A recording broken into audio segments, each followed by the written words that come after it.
Charting Toward Intimacy covers mature topics. Listener discretion is advised. Charting Toward Intimacy covers mature topics. Listener discretion is advised. Hey there, welcome to Charting Toward Intimacy, where we're expanding the natural family planning conversation. I'm your host, Ellen Holloway. Hello, everyone. This episode is a redo of the first ever episode of Charting Toward Intimacy that I did with my husband, Kurt. And I'm bringing him back today to refresh this episode for a few reasons. First off, I think this episode is vitally important, and it could be a great resource to share with someone who wants an introduction to natural family planning. And as such, I would like it to make it the best possible episode for you to share. And since Charting Toward Intimacy started about 9 months ago, I have learned a ton, and I mean a ton. And one of the major things I've learned is a little bit more succinct and easy language to use around NFP and fertility awareness that I would like to put together in this episode. And also, just speaking honestly, I've gotten better at this whole podcasting, hosting, editing, the whole shebang thing. And like I said, I want this episode to be something you're excited to share with someone who needs a quick, digestible introduction to NFP. So I want it to be the best possible episode. All right. Well, welcome, Kurt. Hello, wife. Great to be here. my ever willing podcast guest. Of course. Because you don't really have a choice. Yep. All right. So, Kurt, what the heck is NFP? Well, you said it a little bit already, but NFP, it's an acronym, stands for Natural Family and Planning. Remove the and there, but so NFP is two things. You know, it's a fertility awareness-based method with the addition of discerning and prayer with your spouse on your family planning intention, like, you know, whether or not you want to have another kid or just a kid or any of that. Right. So to put that just in that one quick sentence that you can just rapid fire give to someone, NFP is the use of a fertility awareness based method alongside discernment and prayer with your spouse on family size. Done. All right. So what is a fertility awareness based method then? So fertility awareness based method is the, like the scientifically backed thing. Like people have done a bunch of research on, found specific biomarkers that can tell a woman when she is potentially fertile. And then you would use that knowledge to, have sex or not have sex, depending on what you're trying to do. Right. So the woman's cycle is cyclical in nature of her fertility. So a woman is not always fertile. However, a man always is. And so something that we talk about when we teach NFP, Kurt and I are both instructors in the symptothermal method, we talk about shared fertility.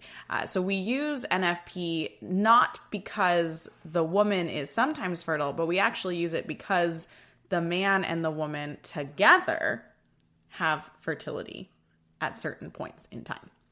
Which is good. Right. Otherwise... no babies. Nope, none at all. So within the woman's cycle, there's 3 phases. There is a pre-ovulatory phase, and then there is a build-up to ovulation phase, which is going to be the possibly fertile time. And then there is a post-ovulatory phase, which is going to be a completely infertile time. And so that first phase usually includes first couple of days of your cycle, and then the body begins to prepare for ovulation, and biomarkers like cervical mucus are present, as well as, depending on the method, other biomarkers that can kind of assess that building fertility potential. And then after ovulation happens, it can't happen again in the cycle. And so you enter into a completely infertile time.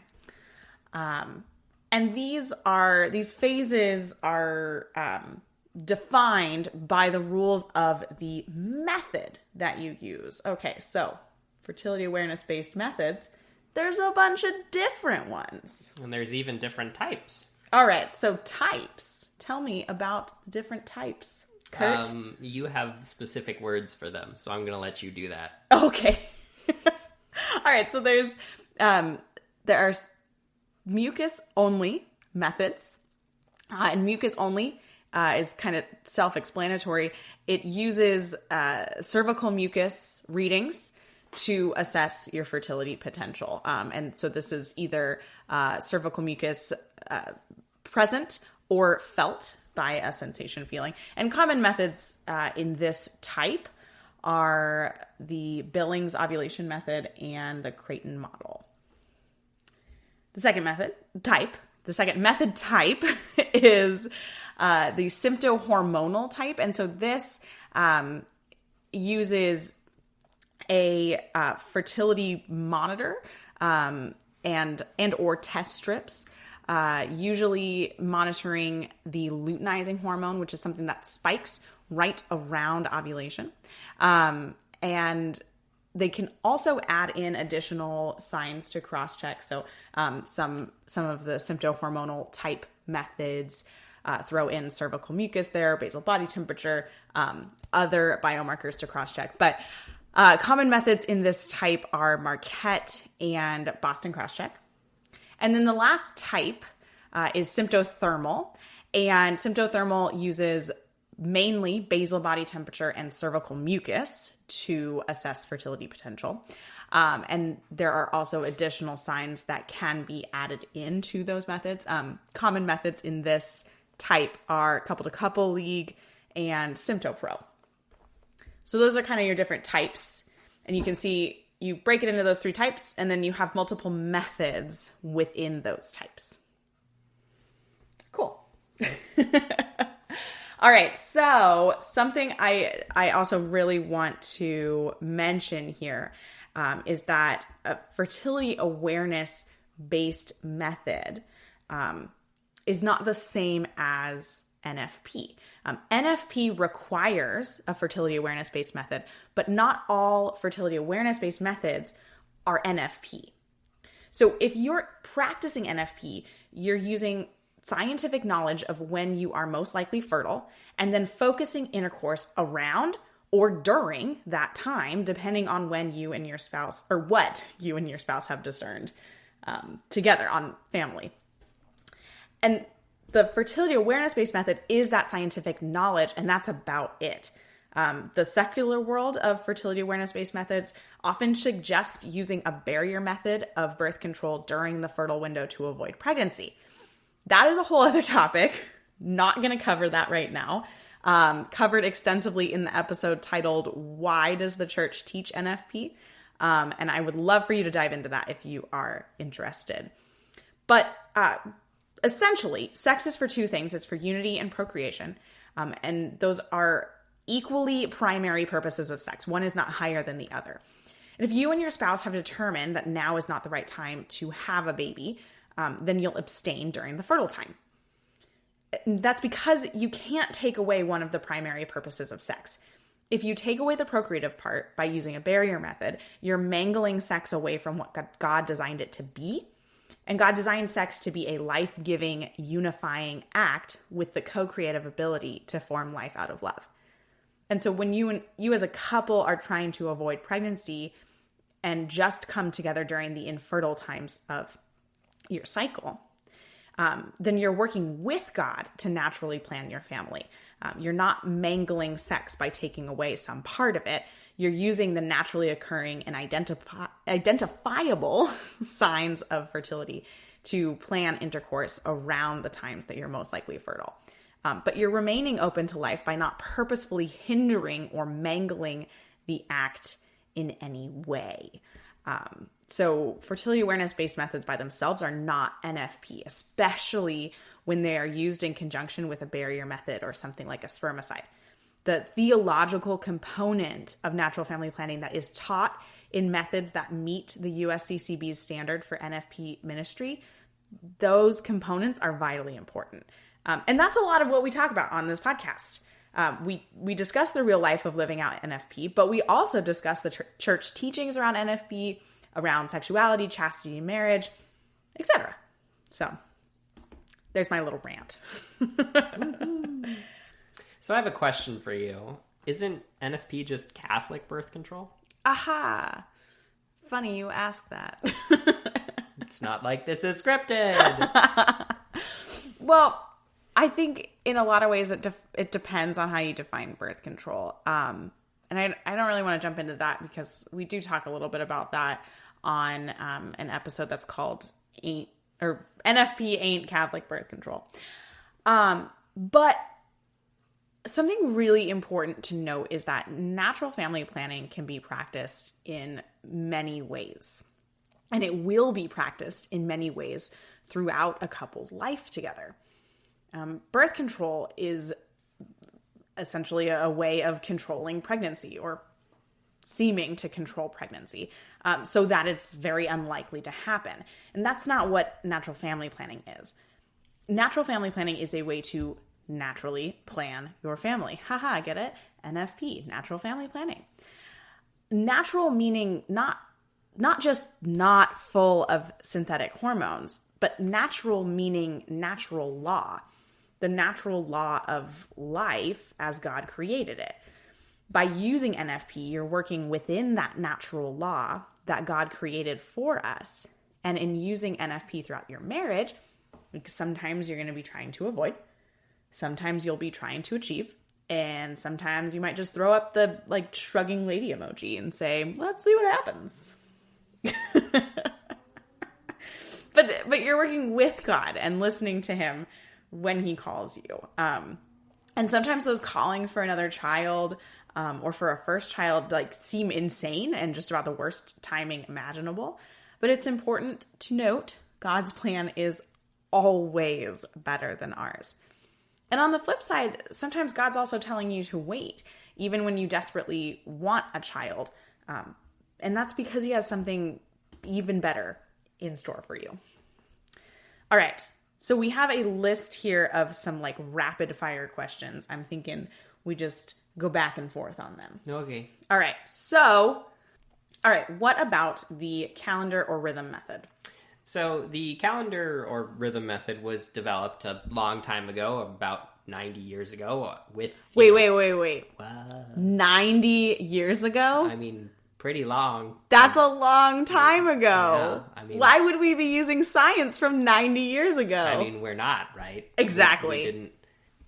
So the calendar or rhythm method that involved, just counting a specific amount of days for every woman and saying, at this point in time, you're going to be fertile, so don't have sex, and then you won't have kids.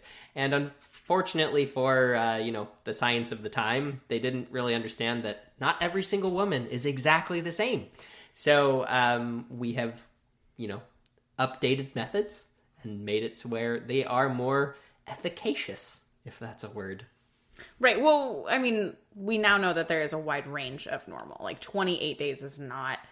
that's the average. You should never strive to have a 28-day cycle that you don't have to have that. Yeah. And so the calendar rhythm method is just totally outdated science. Yeah. And actually, it's no longer even listed as a method that aligns with the USCCB guidelines for NFP ministry. So not even recognized by the USCCB anymore. Yeah. And so, speaking of efficacious, if that's a word... Can you speak a little bit on NFP's efficacy? Yeah. So the specific methods that I mentioned earlier, those are all highly researched and have very high efficacy rates based on both perfect use and typical use. And there's a difference between the two. So in perfect use, the efficacy ranged from 97 to 99.9% effectiveness, or a failure rate of 0.1 to 3%. And in typical use, they range from 90 to 99.9% effective. Typical use essentially takes into consideration human error, misunderstanding readings, misunderstanding rules, or just incorrect charting. And this is why learning from an instructor is vitally important. Also interesting to note, quick efficacy rates on birth control is at about a 93% efficacy rate. And the male condom is about an 87% efficacy rate. That's according to the CDC. So And both of those are perfect use. Yes, those are perfect use efficacy rates. But yeah, it's very effective. All right. Kurt, how do I get started? Well, personally, I would find a instructor in one of the methods that you had talked about. So, Creighton, Billings, Sympto Pro, Couple to Couple League, Marquette, Boston Crosscheck. Find one of those in your area. If you have trouble finding them on your own, I would go to your diocesan website and say, your diocesan website is a great place to look. Another option is if you just Google search USCCB NFP.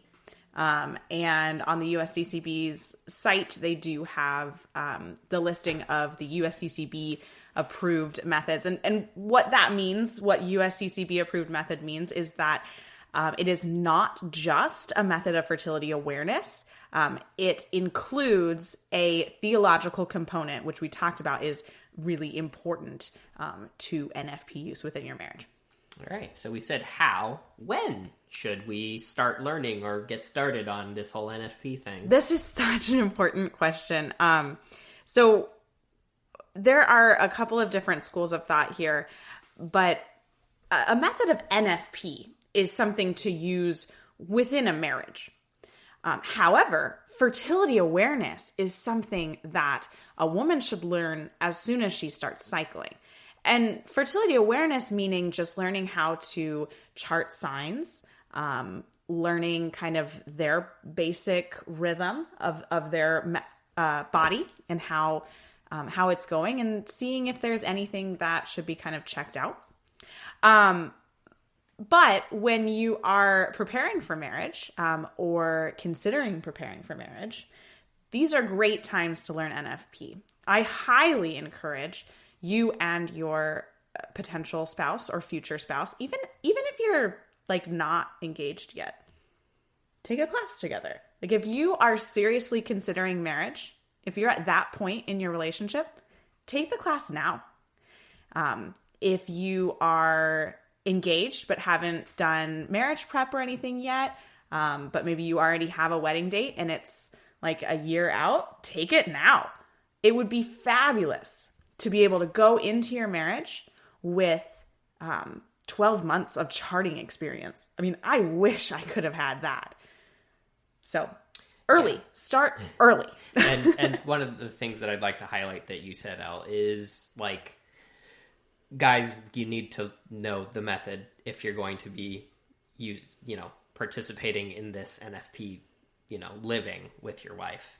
It is very important that you understand and can actually, hey, read the chart for yourself and not just ask your wife or, wife, is it a go day? You could figure it out for yourself by just looking at the chart. That would be good. Right. Like NFP is a shared responsibility. And so it's really important that speaking to the husbands or potential future husbands in the room here, learn, make sure that you are participating in the class yourself. This is not just a burden for the wife to take over. All right. Kurt, do I need an instructor? Instructors are very, very, very, very, very, very, very, very helpful.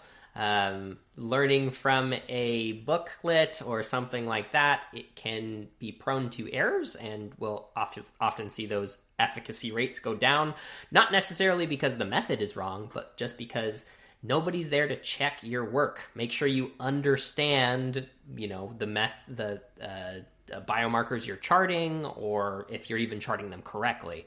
So it's very important to have a instructor and, someone to ask questions to when you're confused, or, when you see something that you've never seen before on your chart, like ask them, because they've gone through many, many hours of learning about this stuff so that they can actually instruct you on it. Right. The typical instructor training program is going to cover a number of months, and then additionally have a kind of internship period or a period where they're kind of an instructor in training where they're being overseen by someone. And so, an instructor is going to have a lot of knowledge about especially special circumstances. And those special circumstances, I feel like that's where the unexpected, unintended pregnancies come from, is when you see something you didn't expect on your chart and you're not sure how to interpret it. Yeah. And so that's where that instructor really comes in handy, is being able to have someone look at your charts and help you interpret them. Yeah. So is NFP hard? Oh my goodness. Yes and no and yes again. Somewhere in the middle there. Well, NFP, if we're just talking about like charting, from just the sense of like reading your signs and putting them down on a piece of paper or in an app, that's not really that hard. It's just observing signs that are happening. It's taking your temperature. It's peeing on a stick. It's looking at toilet paper after you wipe it. It's feeling what sensation is going on in your body, whatever your method involves. And then putting it down on a piece of paper or in an app, or, however you're charting. And I think it's also just like, it's not that none of that isn't hard. Like, learning how to do that may be difficult, which is, again, why the instructor is very important.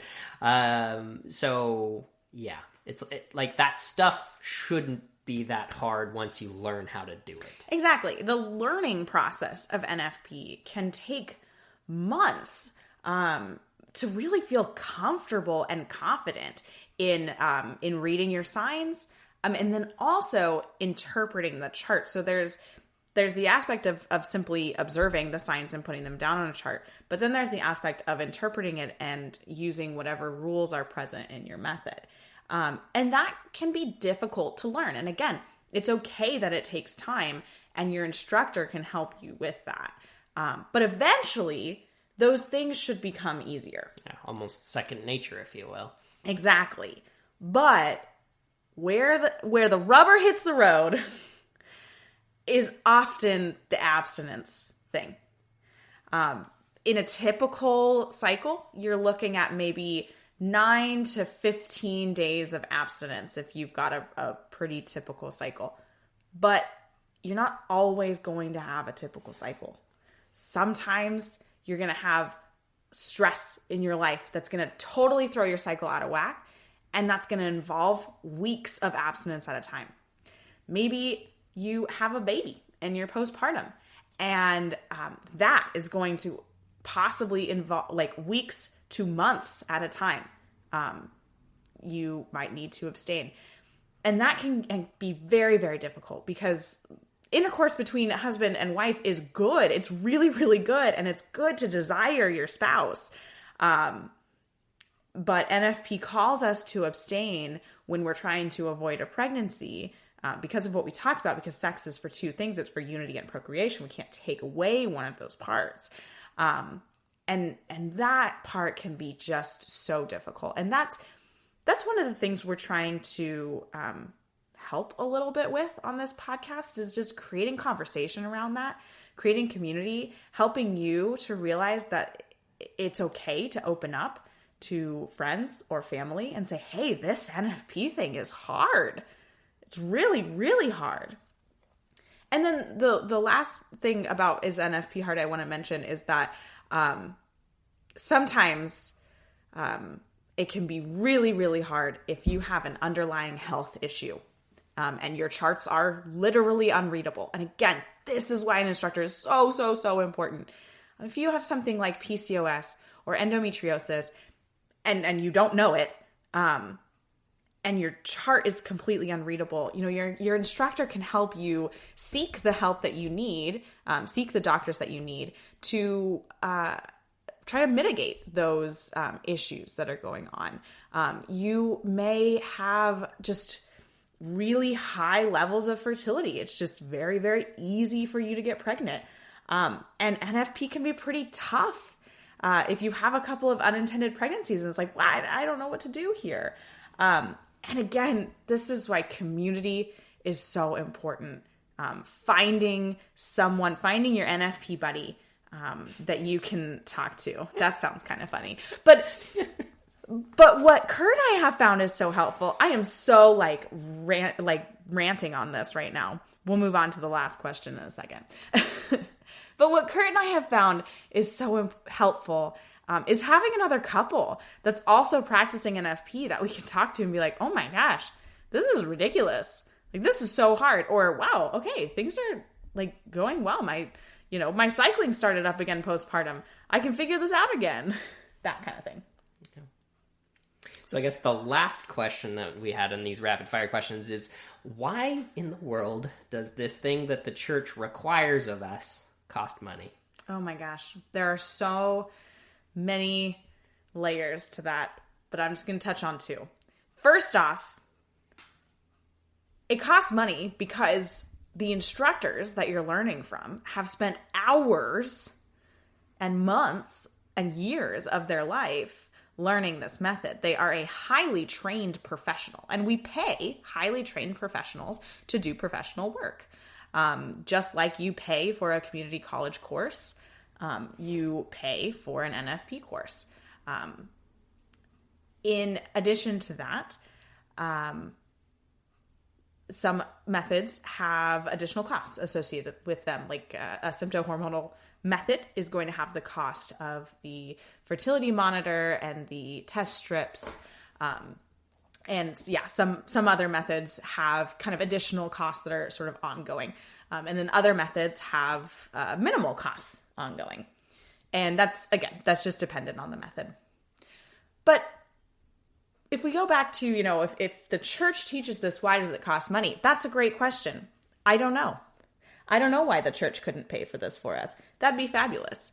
And maybe we can get there someday. But that's not where we are right now. And it's just, I just really want to reiterate that it's important that we pay instructors what they are worth. And I think that brings us to the end of our rapid fire questions on NFP. Sounds good to me. All right. Well, Kurt, thank you so much for joining me on this episode. You are welcome. I'm going to go take a nap. Bye, everybody. All right. Thanks so much for listening. If you are not following us on Instagram, you can find us at Charting Toward Intimacy. And that link's in the show notes too. You can also send us an email. Let us know if you have questions, suggestions, or want to hear a specific topic on a future podcast episode. Until next time.